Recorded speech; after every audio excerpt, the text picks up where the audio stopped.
Hi everyone, అస్సలం అలైకుం, నమస్తే. ఎలా ఉన్నారు? బాగున్నారా? అందరికీ కొత్త సంవత్సరం శుభాకాంక్షలు. Happy new year. నేనైతే 31st కని ఈ కేక్ ఓరియో బిస్కెట్తో అయితే రెడీ చేశాను. మనం ఈజీగా చేసుకోవచ్చు. ఈ కేక్ అయితే ఓరియో బిస్కెట్ లేకపోతే పార్లేజీ బిస్కెట్ ఏదైనా బిస్కెట్తో మనం రెడీ చేసుకోవచ్చు. విపింగ్ క్రీమ్ లేకుండా, ఎగ్స్ లేకుండా, ఎసెన్స్ లేకుండా మనం ఈజీగా అయితే కేక్ చేసుకోవచ్చు. ఇది నాన్ వెజిటేరియన్, వెజిటేరియన్ ఎవరైనా తినచ్చు అనమాట. నేను చూడండి ఓరియో బిస్కెట్స్ అయితే 2 ప్యాకెట్లు తీసుకున్నాను. అవి కూడా పెద్ద సైజులో అనమాట.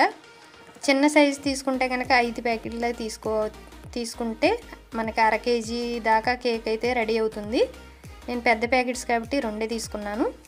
చూడండి ఇందులో మధ్యలో క్రీమ్ ఉంటుంది కదా, వైట్ క్రీమ్ అయితే మొత్తం తీసేసి తర్వాత నేను దీన్ని వాడుకుంటాను. మనం మధ్యలో అవసరం అవుతుంది, అందుకని తీసేసి పెట్టేస్తే చూడండి ఇలా బిస్కెట్స్ అన్నీ తీసేసుకుని మనం మిక్సీ జార్లో వేసేసుకుని మిక్సీ అయితే చేసేసుకుందాం. ఈ కేక్ అయితే చాలా టేస్టీగా, ఎమ్మీగా చాలా బాగుంటుంది. తప్పకుండా మీకు ఏమన్నా ఫంక్షన్స్ ఉన్నప్పుడు, బర్త్డే అని, యానివర్సరీ అని, ఇలాగ 31st అని మనం ఈజీగా రెడీ చేసుకోవచ్చు. ఎప్పుడు మైదాతో చేసుకుంటాం కదా, అలాగే ఇది కొంచెం డిఫరెంట్గా చాక్లెట్ కేక్ లాగా ఉంటుంది సేమ్. చూడండి నేను మిక్సీలో అన్ని బిస్కెట్స్ వేసేసి 1 కప్పు పాలు అయితే వేసాను, 3 స్పూన్లు అయితే షుగర్ వేసాను, 2 స్పూన్ అయితే నేను ఆయిల్ కూడా పోస్తున్నాను. ఇది ఆప్షనల్ అనమాట, వేసుకుంటే బాగుంటుంది, వేసుకోకపోయినా పర్వాలేదు, స్కిప్ చేయొచ్చు మీరైతే. నేనైతే ఏదో వేసాను కొంచెం బాగా ఇంకా ఫ్లఫీగా వస్తుందని. అది నేనైతే మిక్సీ చేసుకుని సైడ్ పెట్టుకుని 3 స్పూన్లు అయితే మైదా తీసుకుని, 1/2 టీ స్పూన్ అయితే baking soda, 1/2 teaspoon baking powder తీసుకుని ఇలాగ నేను జల్లెడలో చేసుకున్నాను అనమాట. ఇలాగా తర్వాత మైదా అవి మనం జల్లుకున్నది ఉంది కదా, జల్లించుకున్నాం కదా, అదైతే అందులోనే ఈ క్రీమ్ అయితే మనం మిక్సీ జార్లో క్రీమ్ ఏదైతే రెడీ చేసుకున్నామో అదంతా ఇందులో వేసేసి మంచిగా కలుపుకోవాలి. చూడండి నేను మళ్ళీ కొన్ని పాలు వేసి మళ్ళీ లాస్ట్లో కూడా అంతా క్రీమ్ బాగా తీసేసి మిక్సీ జార్ క్లీన్ చేసుకుని వేసుకున్నాను ఈ గిన్నెలో. అయితే మనం ఈ బ్యాటర్ కలుపుకున్నామంటే మనకి ఎగ్జాంపుల్ ఎలా ఉండాలంటే ఇడ్లీ పిండిలాగా కాదు, దోశ పిండిలాగా మనకు ఉండాలి. అదే మనకి కేక్ బ్యాటర్ బాగా తయారైనట్టు అర్థం అనమాట. మీకు ఈజీగా తెలుస్తుందని నేను ఇలాగా చెప్పాను. వేరే వేరేగా ఉంటుంది కదా, అదైతే బాగా లూజ్గా ఉంటుంది కాబట్టి దోశకి. అలాగే మనం ఇలా పల్స్గా కలుపుకుంటే మనకి కేక్ అన్నది చాలా ఫ్లఫీగా, సాఫ్ట్గా వస్తుంది, బాగుంటుంది, స్పంజీలాగా.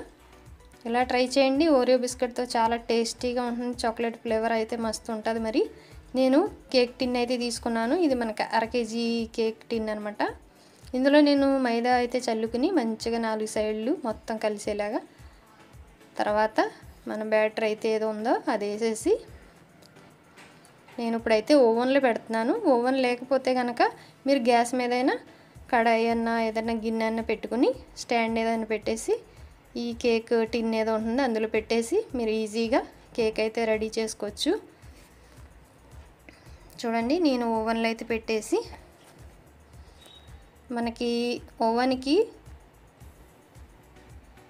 ఇలాగా బంద్ చేసాక చూడండి కేక్ బటన్ అయితే ఉంటుంది, అది పెట్టాక నొక్కేస్తే దానికి అదే టైం వచ్చేస్తుంది. తర్వాత స్టార్ట్ బటన్ నొక్కాలన్నమాట. చూడండి 45 మినిట్స్ అయితే వచ్చేసింది.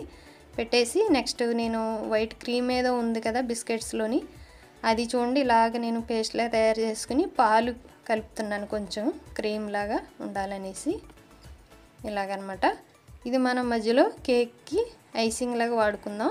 మనం ఏమీ ఎక్స్ట్రా చీజ్ ఏం కొనుక్కోలేదు, మనం ఇంట్లోనే ఉన్నవి ఈ బిస్కెట్ల ద్వారానే నేను చేస్తున్నాను. ఎక్స్ట్రా ఏం కొనలేదు. చూడండి ఇవన్నీ మనకి ఇంట్లో ఉండేవే కదా, బేకింగ్ సోడా, బేకింగ్ పౌడర్, మైదా అన్నది, ఆయిల్ కూడా ఉంటుంది కాబట్టి ఈ వైట్ క్రీమ్ కూడా వేస్ట్ చేయకుండా నేనైతే ఎక్స్ట్రా ఒక చాక్లెట్ అయితే తీసుకున్నాను, క్యాడ్బరీ చాక్లెట్. కొంచెం పెద్ద సైజే, చిన్నది పెద్దది కాకుండా మధ్యలో సైజు ఉంటుంది కదా. ఇది ఎంత అంటే 45 రూపీస్ చాక్లెట్ అనుకుంటా. అది తీసుకుని వేడిగా మనం వేడి నీటిలో గిన్నె పెట్టేసి వేడి చేశాను క్రీమ్ లాగా తయారవడానికి. చూడండి కేక్ అయితే మనం తీసేసుకున్నాక చల్లగా అయినాక నేను దీన్ని ముక్కలైతే చేస్తున్నాను. అంటే మధ్యలోంచి మనం ఐసింగ్ చేసుకోవాలంటే ఇలాగే పీసుల్లా కట్ చేసుకోవాలి.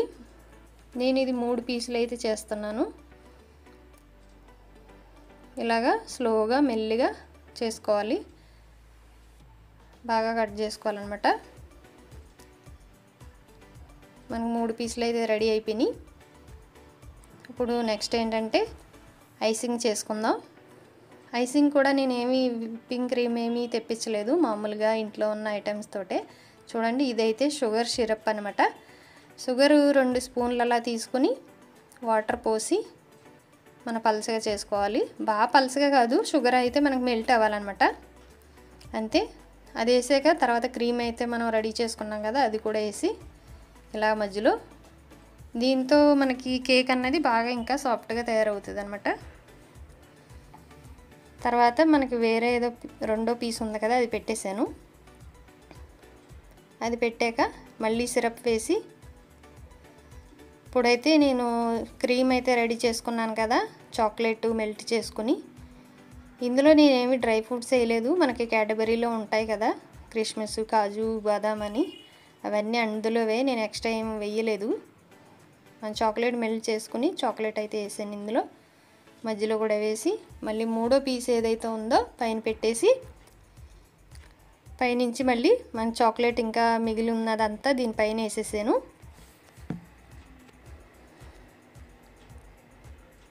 ఇలా పైన వేసేసి మనం సైడ్ కూడా మొత్తం అప్లై చేసేసుకుందాం. ఇలా ట్రై చేయండి, ఈజీగా మనం ఏమీ ఎక్స్ట్రా చీజ్ ఏమి కొనుక్కోకుండా ఈజీగా రెడీ అయిపోతుంది. మనకి ఎప్పుడు కావాలంటే అప్పుడు, మనకి పార్లేజీ బిస్కెట్ అయినా పర్వాలేదు, గుడ్ డే బిస్కెట్ అయినా పర్వాలేదు, ఓరియో లేకపోతే కనుక చెప్తున్నాను. ఇలా ట్రై చేయండి, చాలా ఈజీగా ఉంటుంది, చాలా టేస్టీగా కూడా ఉంటుంది అనమాట. విప్పింగ్ క్రీమ్ అయితే చాలా పెద్ద పని అనమాట, అది మళ్ళీ మనం బ్లెండింగ్తో చేసుకోవాలి.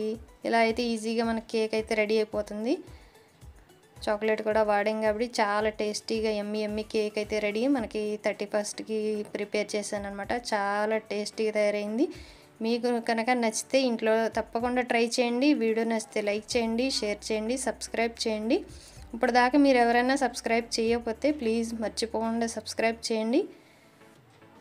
నచ్చిందా మీకైతే కేకు? నచ్చితే తప్పకుండా ట్రై చేయండి.